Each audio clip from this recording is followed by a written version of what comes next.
अस्सलामुअलैकुम। NEBOSH IG1 training में मैं आप सबको खुशामदीद कहती हूँ। मेरा नाम है तैयबा सरफराज और मैं पंजाब यूनिवर्सिटी से as a fuel technologist graduate हूँ। आज इस वीडियो में मैं Saqib Nadeem institute of occupational health and safety को रिप्रेजेंट कर रही हूँ। इस वीडियो में मैं आपके साथ डिस्कस करूंगी कि निबोश IG1 की जो रिटन असेसमेंट होती है उसके पेपर को किस तरह से सॉल्व किया जा सकता है और किस तरह से वो आपके लिए आसान हो सकता है।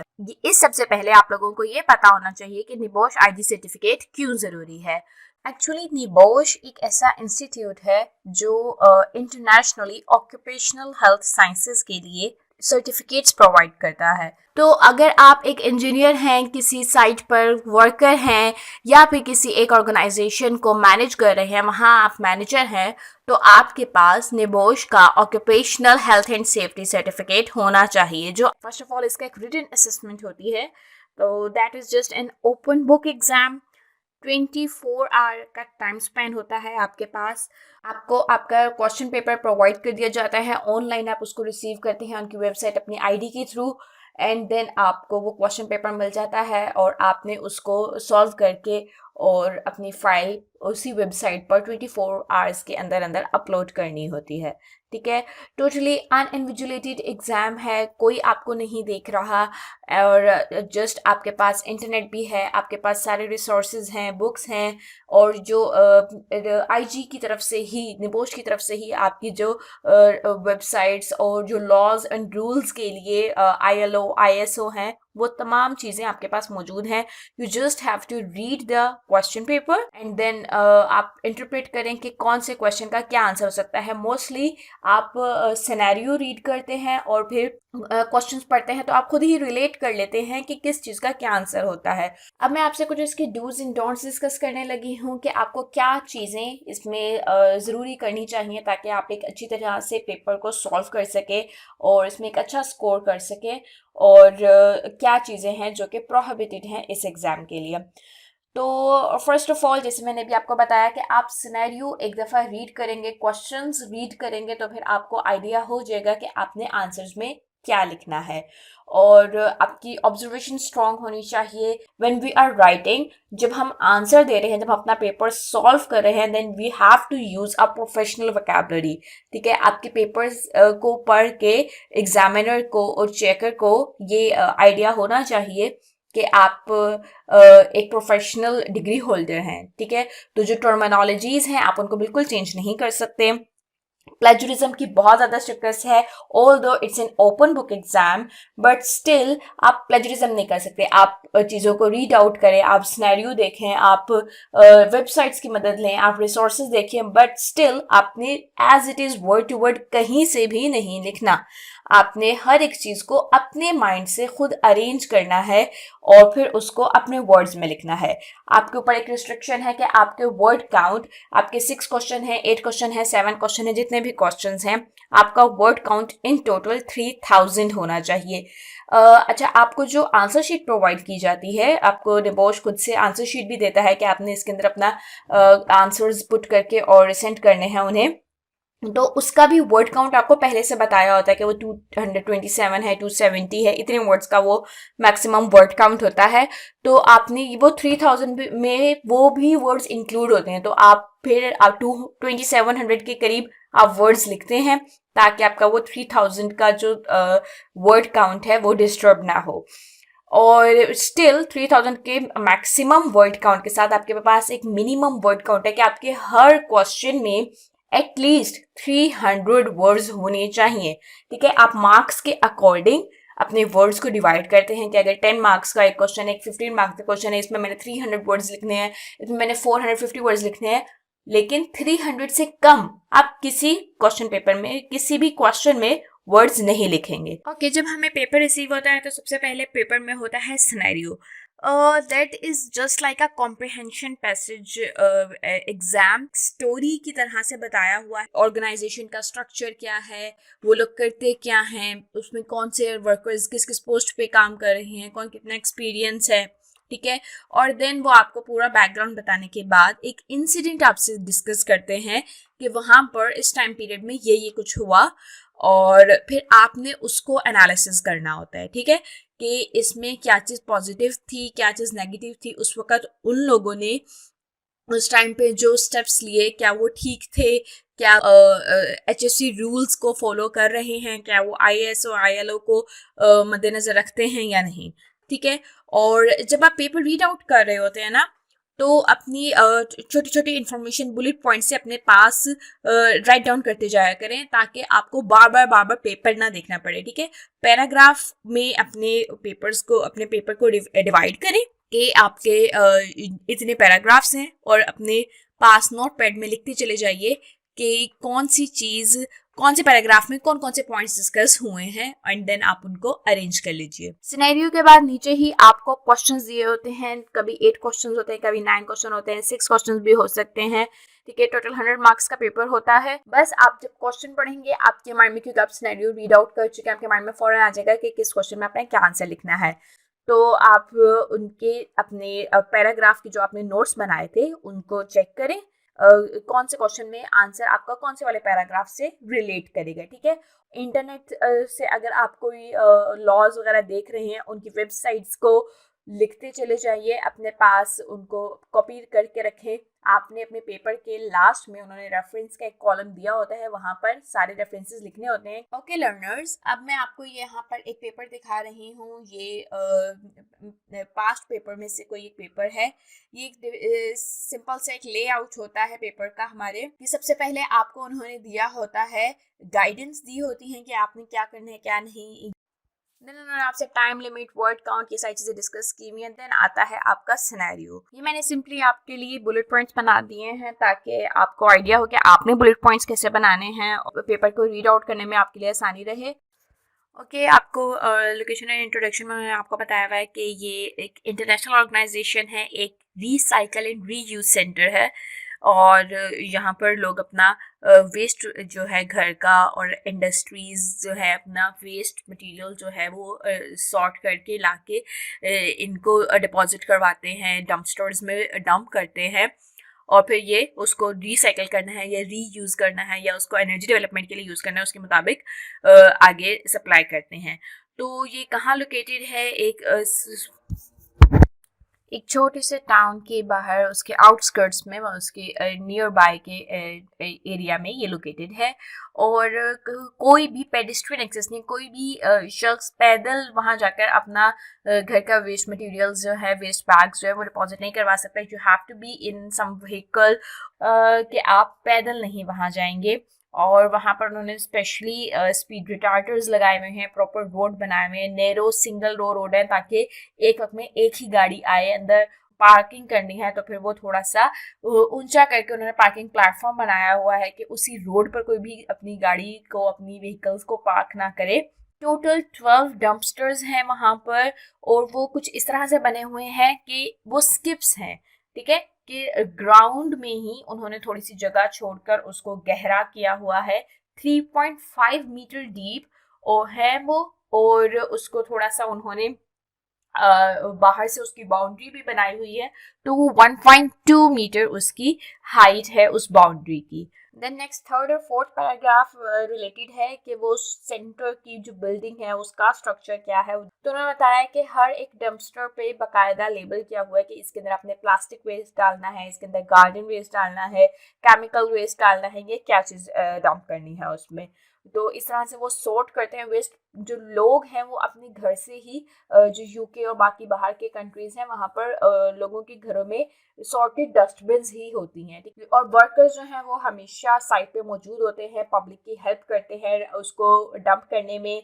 और इंडस्ट्रियल और सेंटर व्हीकल्स का जो एग्जिट और एंट्रेंस है वो पब्लिक व्हीकल से डिफरेंट है। CCTV कैमरास लगे हुए हैं पूरी तरीके से हर जगह, ताकि इस एरिया को अच्छी तरीके से ऑब्जर्व किया जा सके, वर्कर्स को देखा जा सके।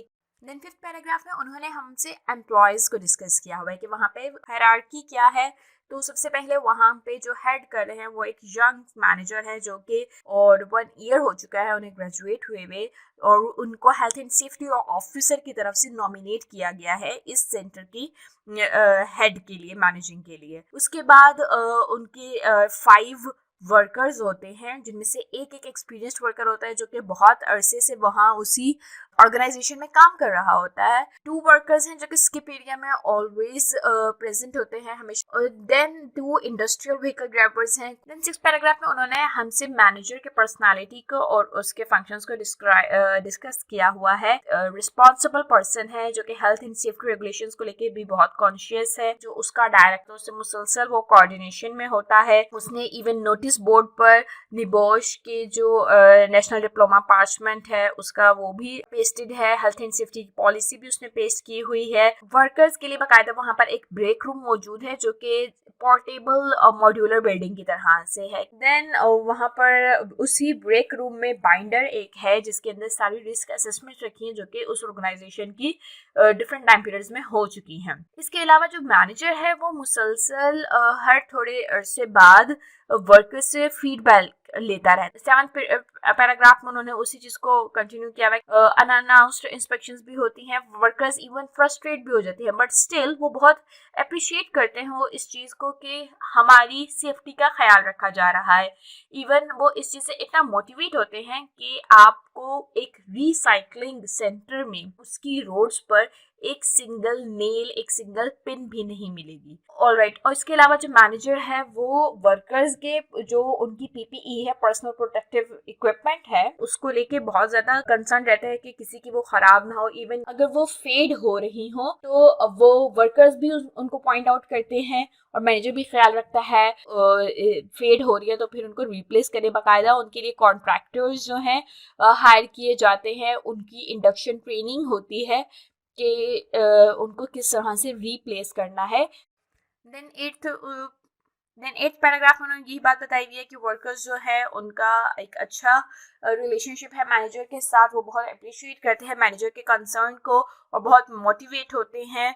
मैनेजर जो है हर मंथ वर्कर्स के साथ एक health and safety committee conduct करता है और रोज सुबह ब्रीफिंग देता है, उनको रिवाइज करवाता है कि उन्होंने किन बातों का ख्याल रखना है, किन चीज़ों को अवॉइड करना है। देन उन्होंने 9th पैराग्राफ में आपको एक इंसिडेंट डिस्कस किया हुआ है। एक दिन सुबह अभी ओपनिंग टाइम जो कि उनका 8 o'clock है, उससे पहले उनकी ब्रीफिंग होती है, लेकिन उस टाइम पे बाहर का गेट जो कि सेंटर का था जहाँ से पब्लिक व्हीकल्स आती है वो ओपन था।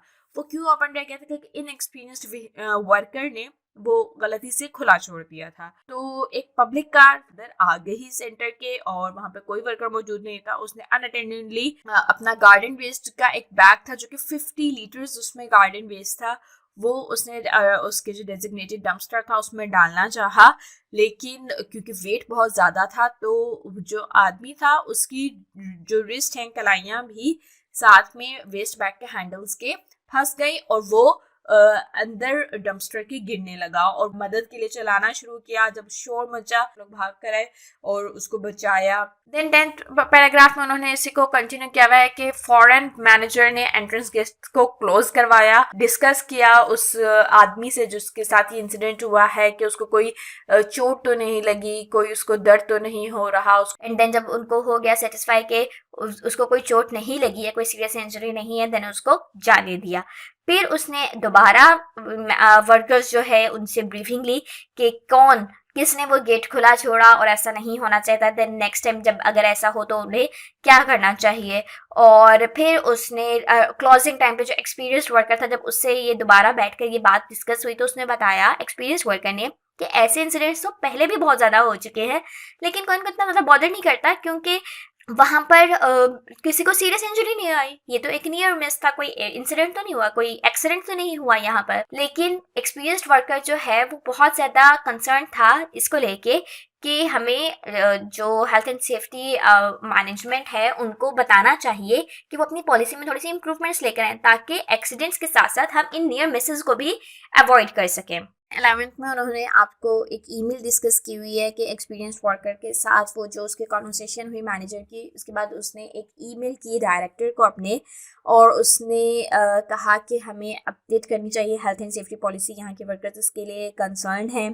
और हमें न्यू मैनेजर्स जो हैं जो हम रिक्रूट करते हैं और एक्सपीरियंस मैनेजर्स को प्रमोट कर देते हैं, उसकी वजह से ये सारा मसला होता है।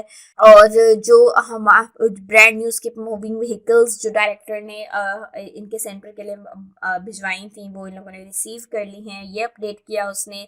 और लेकिन उसने इस पूरी ईमेल में कहीं पे भी जो आज उनका इंसिडेंट हुआ था मॉर्निंग टाइम में वो डिस्कस नहीं किया डायरेक्टर से।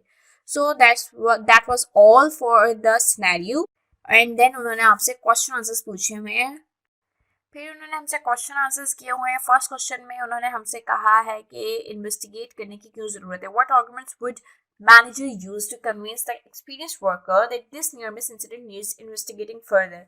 कि उन्होंने हमें बताया हुआ है कि जो एक्सपीरियंस वर्कर था वो इस बात पे था बजिद था कि हमें हेल्थ एंड सेफ्टी पॉलिसी को अपडेट करवाना चाहिए, नियर मिस जो है इसको सीरियसली लेना चाहिए। लेकिन मैनेजर कह रहा था कि हमें इस इंसिडेंट को अभी थोड़ा और इन्वेस्टिगेट करना चाहिए। ठीक है, तो आपने ये बताना है कि क्या मैनेजर के क्या आर्गुमेंट्स होने चाहिए कि वो एक्सपीरियंस वर्कर को किस तरह से कन्विंस करे कि ये नियर मिस क्यों हुआ और क्या इसकी इन्वेस्टिगेशन यहाँ पर हो सकती है।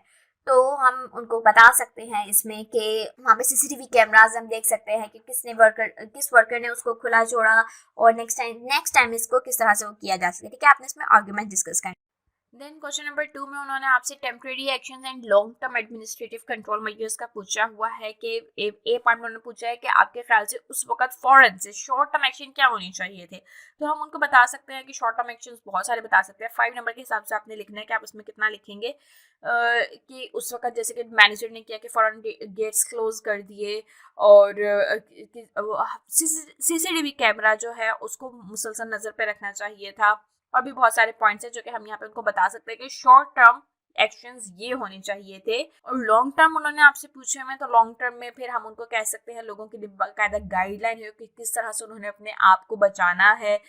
वहाँ पे हर वक्त वर्कर्स होने चाहिए मौजूद। ब्रीफिंग का टाइम कोई और डिसाइड करें, हमेशा ख्याल रखें कि ब्रीफिंग जो है वो टाइम ओवर ना करें, या फिर ब्रीफिंग को वर्कर्स में डिवाइड कर लें कि हाफ वर्कर्स की एक टाइम में मीटिंग हो जाए, हाफ वर्कर्स की एक टाइम में मीटिंग हो जाए, ताकि कभी भी वो साइट एरिया जो है वो अनअटेंडेड ना रहे। ठीक है, और इस तरह का नियर मिस जो है वो दोबारा ना हो। आफ्टर दैट आप उन्हें कह सकते हैं सीसीटीवी कैमरास जो हैं उनको स्मार्टली यूज़ किया जाए। आप अगर ब्रीफिंग में भी हैं तो फिर आप सीसीटीवी कैमरास की रिकॉर्डिंग को साथ साथ ऑब्जर्व कर सकते हैं। देन क्वेश्चन नंबर 3 में उन्होंने हमसे कहा है कि what are the specific reasons are there for recycling reuse centre to learn lessons from these incidents. कि आपने देखा कि एक्सपीरियंस्ड वर्कर ने बताया कि इस तरह के इंसिडेंट्स तो पास्ट में होते रहते हैं लेकिन इनको कोई बॉदर नहीं करता। तो आपने उनको बताना है क्या रीजंस होनी चाहिए कि रिसाइकलिंग और रीयूज सेंटर को इन चीज़ों को सीरियस क्यों लेना चाहिए, इन बातों से, इन नियर मिसेस से क्या सीखना चाहिए। तो आप उन्हें बता सकते हैं कि यहाँ पर अभी तो नियर मिस इसलिए हुआ कि लोग मौजूद थे और उन्होंने जल्दी से अप्रोच कर लिया। अगर वहाँ लोग मौजूद ना होते और ये नियर मिस एक एक्सीडेंट बन जाता तो फिर नुकसान लॉस उस सेंटर का होना था। और रिसाइकलिंग सेंटर्स एक हज़ार्डस प्लेस है, वहाँ पर हार्मफुल गैसेस होती हैं, जो वेस्टेज है उसके अंदर से डिफरेंट किस्म की हार्मफुल और हज़ार्डस गैसेस एक्सक्रीट हो रही होती हैं। अगर वो आदमी उस डंपस्टर के अंदर गिर जाता तो एक तो उसकी हाइजीन के लिए और उसकी हेल्थ के लिए वैसे ही वो अच्छा नहीं है, और दूसरा वो इतनी बुलंदी से जो हमने देखा कि 3.5 मीटर डीप है वो, तो अगर वो गिरता अंदर तो उसको चोट भी लग सकती थी। तो कुछ भी हो सकता था, कोई फ्रैक्चर हो सकता था, कोई उसको रिस्पिरेटरी इश्यूज हो सकते थे, स्किन एलर्जी हो सकती थी, कुछ भी हो सकता था।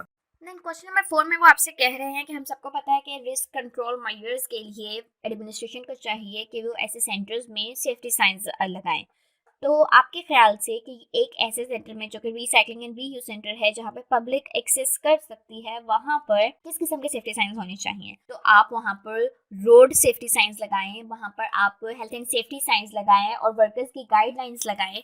आप अपनी बुक में से और हेल्प ले सकते हैं। आपको इंटरनेट से बहुत ज़्यादा ऐसे सेफ्टी साइंस मिल जाएंगे जो कि आप इस क्वेश्चन में अपने इनकॉर्पोरेट कर। देन क्वेश्चन नंबर 5 में उन्होंने आपसे कहा हुआ है कि आप बताएं कि आपके ख्याल से हेल्थ एंड सेफ्टी कल्चर को लेके इस रिसाइकलिंग सेंटर में क्या पॉजिटिव इंडिकेटर्स हैं और क्या नेगेटिव इंडिकेटर्स हैं। तो अगर हम पॉजिटिव इंडिकेटर्स को देखें तो सबसे बड़ा वो चीज़ कि मैनेजर जो है, जो उस जगह को हेड कर रहा है, उस ऑर्गेनाइजेशन को, वो बहुत कंसर्न है इन चीज़ों को लेके, हेल्थ एंड सेफ्टी कल्चर को लेके। ठीक है, उन्होंने बाकायदा उधर बाइंडर रखे हुए हैं रिस्क असेसमेंट के, health and safety policy break room में पेस्ट की हुई है, ताकि लोगों को, वर्कर्स को याद रहे कि उन्होंने किन बातों को फॉलो करना है। पीपीई इक्विपमेंट वो का वो फॉलो करते हैं, रूल फॉलो करते हैं। उधर साइंस के लिए बाकायदा कॉन्ट्रैक्टर्स हायर करते हैं, उन कॉन्ट्रैक्टर्स की इंडक्शन ट्रेनिंग होती है। तो ये सारी चीज़ें इसकी positive health and safety culture में आएंगे। सीसीटीवी कैमरास मौजूद है वहाँ पे। देन क्वेश्चन नंबर 6 में उन्होंने हमसे कहा हुआ है कि आप बताएं कि मैनेजर जो कॉन्ट्रैक्टर को हायर करता है और उसकी जो इंडक्शन करता है, उसके लिए ट्रेनिंग जो होती है, तो उसको कौन कौन सी इंफॉर्मेशन प्रोवाइड करनी चाहिए ताकि वो अपने रिपेयर का वर्क स्टार्ट कर सके। और क्वेश्चन नंबर 7 में उन्होंने हमें कहा हुआ है मैनेजर ने हेल्थ एंड सेफ्टी पॉलिसी के रिव्यू के लिए डायरेक्टर को जो ईमेल की है, उसमें उसको क्या क्या बातें डिस्कस करनी चाहिए, किस तरह से उसको कन्विंस करना चाहिए डायरेक्टर को कि वो पॉलिसी का एक रिव्यू डिज़ाइन करें। For further guidance, queries, and assistance, you can connect us on the phone number given on screen, and you will connect to Sir Saqib directly. And you can comment on this video about your question and suggestions. That's all. And don't forget to subscribe our channel. Thank you so much.